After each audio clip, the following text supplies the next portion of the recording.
میں نے آیت مقدسہ پڑھی 15واں پارہ اب مشہور آیت مقدسہ سارے احباب واقف ہیں کہ اللہ تعالیٰ نے قرآن پاک کے 15ویں پارے کی پہلی آیت میں اللہ تعالیٰ نے فرمایا سبحان الذی اسری بعبدہ لیلا من المسجد الحرام الی المسجد الاقصی۔ اللہ تعالیٰ فرماتا ہے میں نے اپنے محبوب کو سیر کرائی مسجد اقصی سے مسجد حرام تک۔ یہ آیت مقدسہ جو واقعہ معراج سے متعلق ہے، مسجد اقصی سے مسجد حرام تک میں نے اپنے حبیب کو سیر، تو یہ واقعہ معراج کے متعلق ہے، تو کیونکہ ماہ ربیع الاول شریف ہے، تو کیونکہ واقعہ معراج حضور علیہ السلام کے جو بڑے معجزات ہیں نا ان میں ایک بڑا معجزہ ہے، یعنی قرآن حضور کا بڑا معجزہ ہے، اسی طرح معراج حضور کا بڑا دوسرا بڑا معجزہ۔ اسی طرح اللہ پاک نے پیارے حبیب کو تو سراپا معجزہ بنایا، جس طرح پہلے بھی حضرت نے ذکر کیا کچھ بعد انبیاء کو کتنے معجزے تھے، کسی کو کتنے تھے، کسی کو کتنے تھے، تو معجزے انبیاء کو خدا نے دیے مگر معجزہ بن کے آیا ہمارا نبی۔ اللہ نے سر سے لے کر پاؤں تک پیارے حبیب کو معجزات عطا فرمایا۔ لیکن یہ آیت مقدسہ آپ احباب نے توجہ کرنی ہے، پڑھے لکھے احباب نوجوان احباب موجود ہیں، آپ احباب کو کچھ باتیں اور کچھ میسج دینے کی کوشش کروں گا۔ اس آیت کو پڑھنے کا مقصد کو واقعہ معراج بیان کرنا آپ کے سامنے نہیں ہے، بلکہ اس کی آیت مقدسہ جو اگلی ہے کہ اللہ تعالیٰ نے فرمایا الذی بارکنا حولہ، اللہ تعالیٰ فرماتا ہے میں نے مسجد اقصی اور مسجد حرام کے ارد گرد برکتیں رکھی ہوئی ہیں۔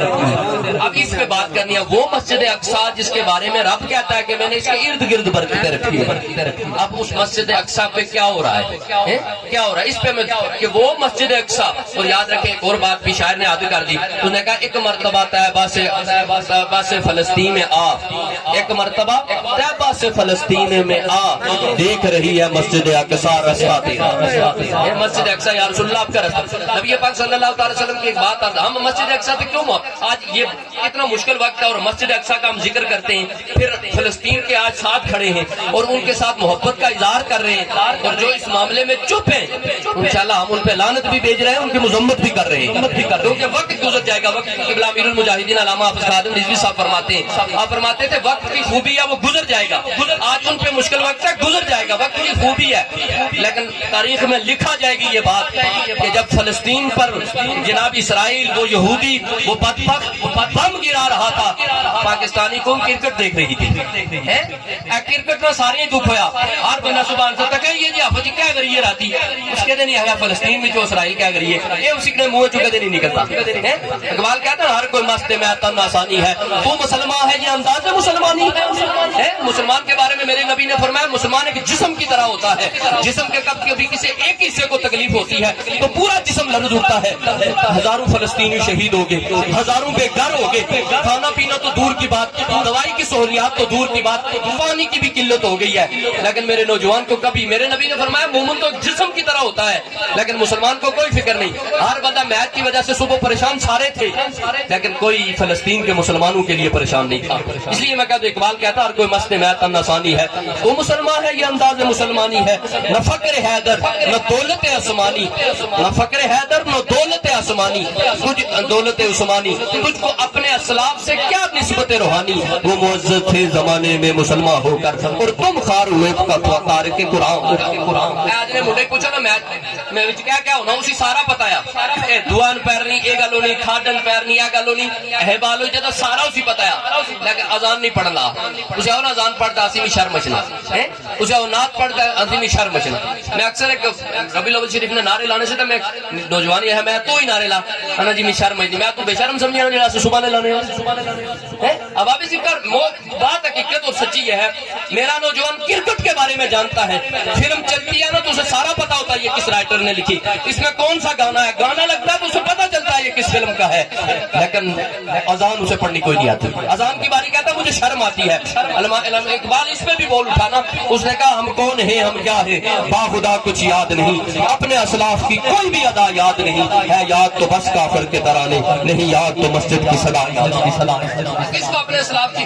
حضرت محمد بن قاسم تو ایک عورت کی آواز پہ نکل آیا تھا، ایک عورت کی آواز پر، ادھر ہزاروں عورتیں، اور یہ کہا جاتا ہے نا سنتے رہتے ہیں نا کہ 60% جو جو شہید ہونے والوں میں بچے اور عورتیں، محمد بن قاسم تو ایک عورت کی آواز پہ آ گیا تھا، لیکن فلسطین کے بچے ہمیں روز بلاتے ہیں کہ کوئی محمد بن قاسم کا وارث آ جائے، لیکن کسی کے دل میں نہیں بات۔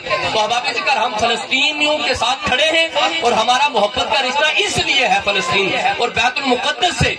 ویسے تو وہ انبیاء کی سرزمین ہے، وہاں صرف یہ نہیں، اور میں ایک اور بات اب آپ کے سامنے، مسلمان فلسطین کا درد رکھتے ہیں، ایک اور بھی علماء کی نظر کی بات کر رہا ہوں۔ فلسطین میں یہ نہیں ہے کہ صرف بیت المقدس ہے، بلکہ باقی 3 انبیاء جو ہیں ان کے آثار بھی وہاں موجود ہیں۔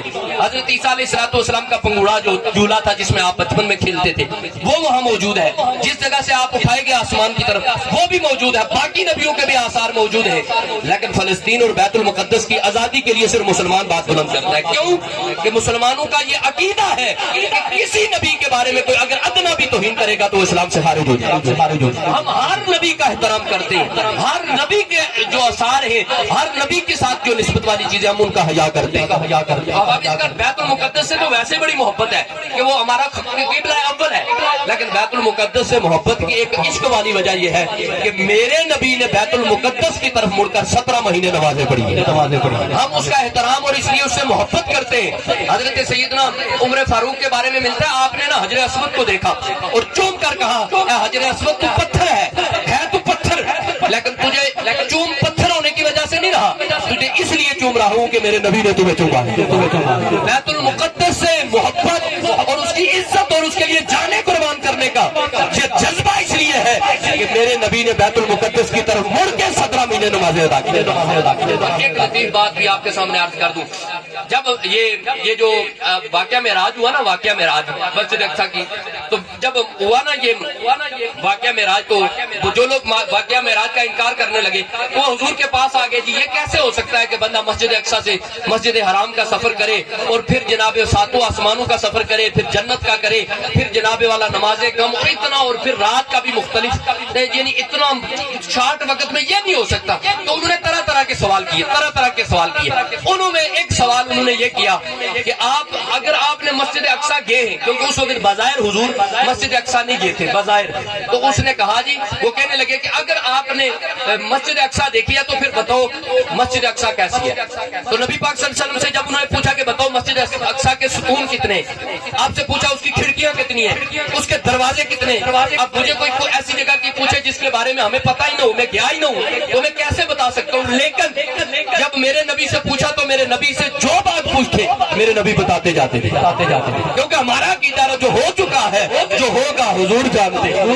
جب حضور نے سب بتا دیا، میرے نبی علیہ الصلوۃ والسلام نے فرمایا، ایک روایات میں ملتا ہے کہ میرے نبی نے فرمایا جو مجھے پوچھ رہے تھے اللہ نے مجھے بتا دیا۔ اور دوسری بات فرمائی، میرے نبی نے فرمایا جب وہ مجھے پوچھتے نا مسجد اقصی کی کھڑکیاں کتنی ہیں، اس کے ستون کتنے ہیں، اللہ نے مسجد اقصی کو اٹھا کے میرے سامنے رکھ دیا، مجھ سے وہ سوال کرتے میں دیکھ کے جواب دے دیتے، فرمایا وہ سوال کرتے اور میں اس کا جواب دے دیتا۔ میں اس کے لہجے میں ایک جواب دیتا ہوں، یارو ایک مرتبہ میرے نبی نے مسجد اقصی کو دیکھنے میرا نبی گیا، لیکن ایک مرتبہ مسجد اقصی میرے نبی کو دیکھنے آئی، ایک مرتبہ میرا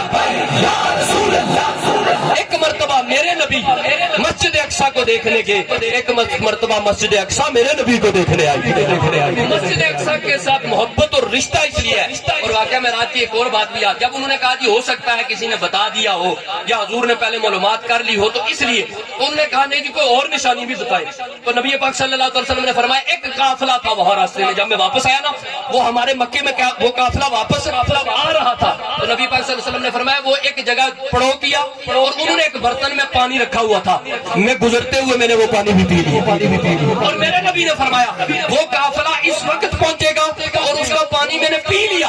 وہ بڑے حیرت میں ہیں کہ پانی ہم نے رکھا، ہم میں سے پیا کسی نے نہیں، لیکن یہ کیسے ہو سکتا ہے؟ میرے نبی نے فرمایا اس وقت میں آئیں گے، فلاں قافلے والے آئیں گے، اس وقت پہنچیں گے، اور ان کے ساتھ یہ معاملہ ہوا۔ انہوں نے کہا چلو یہ بات ہوگی تو پھر مان لیں گے نا۔ جب وہ قافلے والے آئے لوگ انتظار کرتے رہے، جیسے وہ وقت آیا نا ایک قافلہ آیا، قافلے والے کے گرد لوگ جمع ہو گئے، بھائی قافلے والوں کوئی بات سنو کیسا سفر رہا، کہا بڑا اچھا رہا، بڑا ایسا رہا، بڑا ایسا رہا، کہا کوئی عجیب بات تو کہنے لگے ایک عجیب بات کہ ہم نے پانی کا ایک پیالہ رکھا تھا, ہم میں سے کسی نے نہیں پیا, کوئی آ کر پی کے چلا گیا. باب ذکر مسجد اقصی, وہ جو میرا موضوع ہے کہ مسجد اقصی سے محبت اس لیے ہے کہ میرے نبی نے مسجد اقصی کی طرف مڑ کے نمازیں پڑھی ہیں. اور ایک صحابیہ عرض کرنے لگی یا رسول اللہ یا حبیب اللہ, میرا دل چاہتا ہے میں مسجد اقصی کا سفر کروں, میں وہاں جاؤں, لیکن حالات نہیں ہے, جا نہیں سکتی, کوئی معاملہ ہے.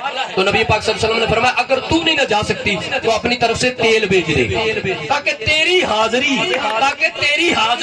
مسجد اقصی میں ہو جائے. اور نبی علیہ الصلوۃ والسلام سے سوال کیا یا رسول اللہ یا حبیب اللہ, مسجد اقصی میں نماز پڑھنا کتنا بہتر ہے عام مسجدوں میں نماز پڑھنا سے کتنا بہتر ہے؟ میرے نبی علیہ السلام نے فرمایا 1000 درجے بہتر ہے عام مسجدوں کا بنسبت بندہ مسجد اقصی میں نماز پڑھے. مسجد اقصی سے ہماری محبت کا رشتہ اور ویسے بھی مسلمانوں کا ان سے رشتہ یاد رکھیں اس لیے ہے کہ میرے نبی علیہ السلام نے اس کی طرف مڑ کے نمازیں پڑھی, اس کے مقام و مرتبے کو میرے نبی نے بیان کیا. پھر رب کے قرآن نے اسے یہ کہا کہ وہ جگہ برکتوں والی ہے, برکتوں والی جگہ کسی بے برکتے کو مسلمان آنے نہیں دیں گے. لیکن احباب ذکر میں نے جو پہلی حدیث بھی سنائی کہ نبی علیہ الصلوۃ والسلام نے فرمایا مسلمان ایک جسم کی طرح ہے. لیکن احباب ذکر آج کون سا وقت آ گیا ہے, آج کون سا مسلمان ایک جسم کی طرح تھا, لیکن کیا ادھر کیا ہو رہا ہے کہ جناب مسلمان شہید ہو رہے ہیں, انہیں پانی نہیں مل رہا, کھانا نہیں مل رہا, لیکن ادھر کے مسلمان کو کوئی فکر نہیں. جتنے میں سچی بات بتا دوں, سچی بات ہے وہ کہ اپنے بھی خفا مجھ سے ہیں, بیگانے بھی ناخوش, کہ میں زہر حلال کو کبھی کہہ نہ سکا کر, میں ابلہ مسجد ہوں نہ تہذیب کا فرزند, بات وہی کہتا ہوں جسے سمجھتا ہوا. میں سچی بات بتاؤں گا, کیا فلسطین کا ہمیں اتنا دکھ ہوا جتنا میچ ہارنے کی وجہ سے ہوا؟ اور تاریخ میں یہ لکھا جائے گا کہ ایک مسلمان قوم پہ جناب یہودی جناب بمباری کر رہے تھے, انہیں شہید کر رہے تھے, دوسری طرف مسلمان ملک میچ کرا رہا تھا. یہ لکھا جائے گا, یاد رکھیں, یہ وقت گزر جائے گا, وقت کی خوبیاں گزر جائے گا. میں نے یہ بات جمعے میں بھی اور میں اکثر عرض کرتا رہتا ہوں, دیکھیں جس طرح کشمیر پہ ایک انڈیا نے بربریت کی ظلم کیا کہ وہاں انہوں نے کیا کیا کہ مسلمانوں وہ جو کشمیری تھے ان پر اتنا ظلم و جبر کیا کہ ان کو باہر نکلنا بند کیا. لاک ڈاؤن کی صورتحال ہو گئی, لوگوں نے اپنے گھروں میں قبریں کھودی, جب سارے مسلمان چپ رہے نا تو رب نے پھر ایک عذاب لایا کورونا کی صورت میں. وہ تو مجبور تھے نا کشمیری کہ باہر نہیں نکل سکتے تھے, جب لوگ چپ ہوئے نا ان کے حق میں نہیں بولے تو رب پھر کورونا کا عذاب لایا, کورونا کا پھر عذاب آیا. جب کورونا کا عذاب آیا نا تو پھر ہم نے کیا دیکھا کہ ہم سب کچھ ہونے کے باوجود بھی اپنے گھر سے نہیں نکل سکتے. اب ہم پر کوئی پابندی نہیں تھی, نہ ہمیں کوئی روک رہا تھا, پیسے بھی موجود تھے, لیکن رب نے عذاب لایا کشمیریوں پر. تو ظلم کی صورت میں آیا نا اللہ نے ہم پر بھی وہ عذاب لایا. پھر ہم جو آج فلسطین کے حق میں نہیں اٹھ سکے, یاد رکھیں کل ان پہ بھی یہ وقت ضرور آئے گا. اور بالکل میرے امیر المجاہدین نے ایک بات فرمائی تھی, فرمایا اگر بیت المقدس کی حفاظت تم نہیں نہ کرو گے تمہارے ہاتھ میں مکہ اور مدینہ بھی نہیں رہے گا, تیرے ہاتھ میں مکہ اور مدینہ بھی نہیں رہے گا. یاد رکھیں مسجد اقصی کی حفاظت یہ مسلمانوں کے ایمان کا حصہ ہے. یہ وقت میں نے ایک بات جمعے میں بھی کہی ہے, بعد میں بھی کہی اور اب بھی کہہ رہا ہوں, لوگوں اب دیکھ لو اس مولوی کو, اس پیر کو, اس منسٹر کو. بعد میں لوگ باتیں کرتے ہو جی نہیں آپ سب سیاسی تقریریں کرتے ہیں. یاد رکھیں سیاسی تقریر کی بات نہیں, ہم سے بغیرتی والی تقریر بھی نہیں ہوتی. مجھے عزت حضور کے نام پہ ملی ہے, ہمیں لوگ بلاتے ہیں عزت حضور کے نام پہ دیتے ہیں. یاد رکھو وقت یہ ہے کہ لوگ ماں باپ کی بات نہیں سنتے, ہمیں اتنے خوبصورت میں آپ جیسے عظیم لوگ سن رہے ہیں تو یہ مصطفیٰ کے قدموں کا صدقہ ہے. تیری عاشقی سے پہلے مجھے کون جانتا تھا, تیری عاشقی نے بنا دی میری زندگی فسانہ, اور جب تک بکے نہ تھے کوئی پوچھتا نہ تھا, یا رسول اللہ آپ نے میری زندگی کو انمول بنا. حضور کی محبت سے پہلے, یہ ذکر سے پہلے ہمیں کون جانتا تھا؟ میں اکثر اپنے افاظ کرام کو کہتا ہوں, میں کہتا ہوں ہمارے جیسے جو لڑکے نا اس میں مزدوریاں کرتے ہیں اور پتہ نہیں کہاں اور کہیں دور جا رہے ہیں, اللہ نے ہمیں کتنی عزت ہے حضور کے دین کے صدقے. بندہ اس سے بھی وفاداری نہ کرے, یاد رکھے بندہ دنیا کے اور لوگوں سے بھی بے وفائی نہیں کرنی چاہیے, لیکن مصطفیٰ سے بھی بے وفائی بندہ کرے وہ کیسے ممکن ہو سکتا ہے؟ تو بغیرتی والی تقریریں ہم سے نہیں ہوتی. لیکن میں ایک بات کہتا ہوں, اس پیر صاحب سے بھی پوچھو, اور پیر صاحب تیری پجارو ہمارے نذرانے کی ہے, مولوی صاحب تجھے عزت ہے, تجھے پکڑ ڈگریاں اور تجھے یہ ساری شان و شوکت ہماری وجہ سے ملی ہے. منسٹر، سیاستدان، تم اسمبلی میں بیٹھنے والے اور سرکاری زبانیں پیشائشیاں کرنے والے، یہ تم ہمارے ووٹوں سے اور تو ہمارے پیسوں سے ہے. فلسطین پہ مشکل وقت آیا، تیری زبان سے کوئی الفاظ نہیں نکلا. اور میں کلی بات اور میری بات لکھ لو آج، اگر یہ نہ ہو تو ہوا تو مجھے کہنا جو فلسطین کے لیے نہیں بولا کشمیر کے لیے کبھی نہیں بولے.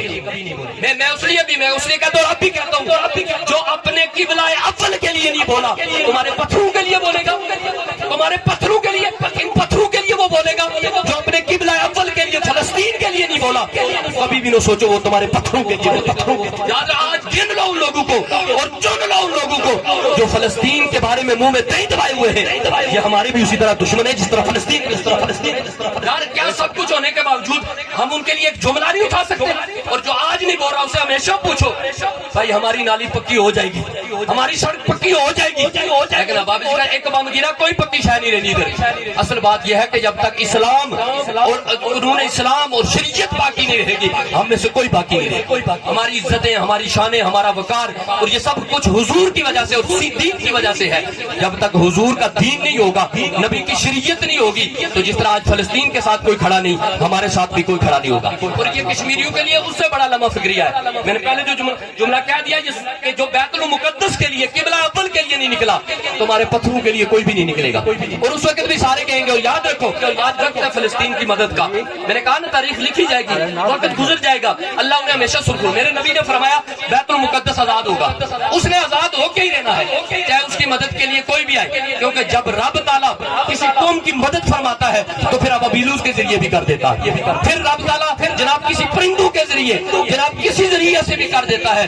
ان کی مدد رب کر جائے گا. لیکن جو چپ ہیں وہ مصطفیٰ جان رحمت کو کیا منہ دکھائیں گے؟ اگر قبر میں میرے حضور نے پوچھ لیا، میں نے فرمایا تھا کہ مسلمان تو جسم کی طرح ہوتا ہے لیکن کرکٹ کی وجہ سے تجھے دکھ ہوتا تھا، فلسطین مسلمان کٹتے رہے تجھے دکھ نہیں ہوا، کشمیر میں کیا ہوا تجھے دکھ نہیں ہوا، تو اس وقت حضور کو منہ دکھانا مشکل ہو جائے گا. اور آج جہاد کا وقت ہے. اور یاد رکھیں ہمارے اکثر ایک بات کہی جاتی ہے دین امن کا درس دیتا ہے. بھائی یہ سچی بات ہے، دین امن کا درس دیتا ہے، لیکن یہ دین یہ جانتا ہے امن کی بات کہاں کرنی ہے اور تلوار کس نے اٹھا. جس بندے نے، اور ایک میں آج کے پیروں اور آستانے والے جو چپ ہیں ان کے لیے بھی ایک پیغام ہونا چاہیے. سب سے بڑے صوفی کا نام سیدنا ابوبکر صدیق ہے، سب سے بڑے صوفی کا نام. اور جس بندے نے سب سے پہلے منبر پر تلوار کو اٹھایا اس کا نام ابوبکر صدیق. آپ نے بلند کیا جب معاملے ہوئے نا، آپ تلوار لے کر منبر پہ کھڑے ہوئے. حضرت سیدنا عمر فاروق جری آدمی تھے، کھڑے ہو کر کہنے لگے صدیق اکبر آپ تلوار لے کر منبر پہ کھڑے ہوئے ہیں، تھوڑی سی نرمی کر لیں، کیونکہ آپ نے جو زکات کا انکار کرنے والے ان کے خلاف بھی اٹھ گئے ہیں. مسلمہ کذاب یہ منکرین ختم نبوت ہے، ان کے خلاف بھی نکل گئے، کوئی تھوڑی سی نرمی کرے. سیدنا ابوبکر صدیق فرمانے لگے عمر اپنی بات کو آگے نہ بڑھانا ورنہ ابوبکر کی تلوار سے عمر کا سر کیونکہ ختم نبوت کے منکروں کے ساتھ کوئی نرم رویہ نہیں ہو سکتا. اور نبی کی شریعت کا انکار کرنے والوں کے لیے ابوبکر کے پاس کوئی نرم رویہ ہے. کسی نے خوبصورت کہا، فساد صاحب کہتے ہیں ہمیں دین بھی وہ سکھایا گیا جو انگریز چاہتا تھا، بس وہی سکھایا گیا کہ اس سے آگے نہ نکلنا. بابا بھی ذکر آج فلسطین کے لیے نہیں جو بول رہا اسے گننا چاہیے، آج اسے چننا چاہیے اور دیکھنا چاہیے. کیونکہ اگر ایک اعلان ہو جائے نا، ایک اعلان. اور میں نے یہ سنا کسی سے کہ جب ہمارا یہ ایٹمی ہوا نا کامیاب، سب سے زیادہ جشن فلسطین والوں نے بنایا. میں نے سنا کہ فلسطین والوں نے بنایا کہ آج ایک مسلمان ملک کے پاس ایٹمی طاقت آ گئی. لیکن آج وہ سوچ رہے ہوں گے کہ جنہوں کے لیے ہم نے جشن بنایا وہ میچ دیکھ رہے ہیں اور میچ کروا رہے ہیں، اور میچ پہ رنجیدہ افسردہ، کہیں کوئی LCD توڑ رہا اور کہیں کوئی کچھ، کہیں کوئی کچھ، لیکن اسے اپنے فلسطین مسلمان بھائی کے لیے اس کے دل میں بات، اس کے دل میں بابابی وقار. میں نے پہلے عرض کر دیا یہ وقت پھر آنے والا ہے.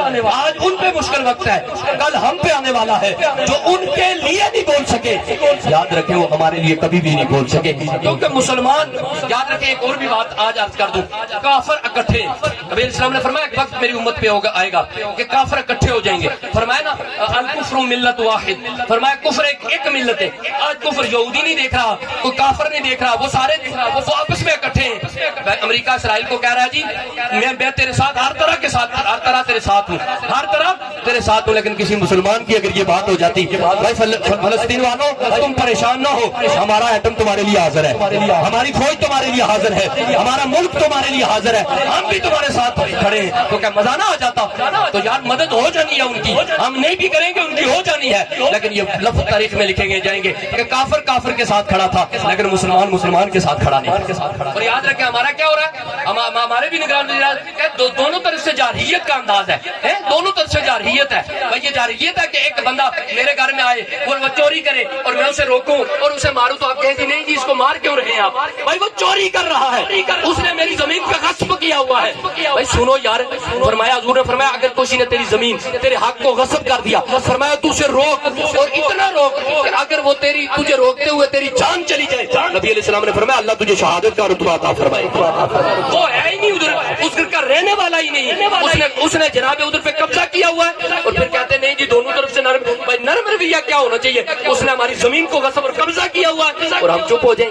یہ کوئی باتیں, یہ باتیں کرنے والی نہیں ہے, نہ مسلمانوں کو یہ باتیں زیب دیتی ہیں. تو اباب ذکر وہ ایک دوسرے کے ساتھ ایک, اور ہم میں سے کوئی بول نہیں رہا, کوئی بات نہیں کر رہا, تو یہ یاد رکھیں وہ پھر آج اکٹھا ہے, وہ مل کے سب کچھ کر رہا ہے لیکن ہم میں کوئی بات. وہ کہتے ہیں, اور میں ایک اور رپورٹ دیکھ رہا تھا کہ جو اسرائیل کی ٹوٹل آبادی ہے نا تقریباً 82 لاکھ ہے, اور فلسطین کے ساتھ جو ملک لگ رہے ہیں اردن, مصر, شام اور یہ جو لبنان, اگر ان سب کی آبادی مسلمانوں کی ملائی جائے نا تو ہر 100 بندے کے ذمہ صرف 4 بندے آتے ہیں. صرف اس ایریا کے, پورے عالم اسلام کی نہیں بات, صرف وہ جو ایریے وہ جو مسلمان اگر یہ مل جائے نا تو ہر 100 بندے کے ذمہ صرف 4 بندے آتے ہیں. لیکن آج مسلمان ذلیل و رسوا تیرے در سے جو یار پھرتے ہیں پھر یوں ہی در بدر خار پھر. اب آپ ذکر یہ مسلمان 313 تھے تو مقابلے میں 1000 تھے, اللہ نے انہیں فتح عطا فرمائی. یہ تھوڑے تھے مقابلے میں کتنے. جب یہ مارکا ہوا نا تو اس وقت یہ کہنے لگا, ابو جہل کہنے لگا, اس نے کہا جو بھائی پتہ کرو جب یہ بدر ہوا تو اس نے کہا جی جو دیکھو کہ مسلمانوں کا کیا صورتحال ہے. وہ جو آیا تھا نا وہ دیکھنے والا جاسوس, اس نے دیکھا کہ مسلمانوں کی تعداد, واپس جا کے اس نے کہا بھائی مسلمانوں کی تعداد کوئی 3 اونٹ کھانے والے, یعنی عرب کا ایک مقولہ تھا کہ 100 بندے ایک اونٹ کھاتے ہیں, تو انہوں نے کہا کوئی 3 اونٹ کھانے والے لوگ اتنے زیادہ نہیں ہیں. تو ابو جہل کہنے لگا ان 300 سے ہم ہزاروں میں ہیں اور طاقتور بھی ہیں اور ہمارے پاس سب کچھ ہے. تو اس نے کہا اس طرح کرو رسیاں منگاؤ, ان کو ایسا گھسیٹتے ہیں کہ کیا کبھی بھی زندگی میں کوئی نبی ہونے کا معاذ اللہ دعویٰ نہ کرے, کوئی یہ نہ کرے وہ نہ کرے, ایسی باتیں کرنے لگا نا. تو اس نے کہا بھائی یہ بات تمہاری ٹھیک ہے کہ تم ہزاروں ہو, لیکن ان کے جذبے دیکھ کے یہ لگتا ہے تم ان سے کبھی جیت نہیں سکتے. اب ابھی جب جنگ ہوئی تو اس میں سمجھا تھا میں گھسیٹوں گا, یہ کروں گا, لیکن اللہ نے اس وقت 313 کو بھی ہزاروں پر اللہ نے جناب والا فتح عطا فرمائی. تو مسلمان کم تھے لیکن کیا تھا حضور کے وفادار. مسلمان تھوڑے تھے, ان کے پاس تیر نہیں تھے, تلوار نہیں تھے, بظاہر جنگی سامان نہیں تھا, لیکن حضور پر بھروسہ تھا. نہ تیر و تلوار نہ کچھ بھی نہیں تھا, لیکن حضور پر بھروسہ تھا, رب پر بھروسہ تھا. اور آج کے مسلمان کا بھروسہ ڈالروں پہ ہے. کوئی اس لیے نہیں بولتا ہمارے ڈالر بند ہو جائیں گے, ہمیں قرضہ کہاں سے ملے گا. وہ ایک شاعر نے یاد کر جس نے کہا بدھو سے امیدی اور خدا سے نا امیدی, بتاؤ اور کافری کیا ہے. آج ڈالر پہ بھروسہ کرتا ہے, پیسے پہ بھروسہ کرتا ہے. کاش تجھے بھروسہ گنبد خضرا کے مقیم پر, کاش تجھے رب پر بھروسہ ہوتا کہ رب ہماری مدد کرے گا, ہم حق پر ہیں.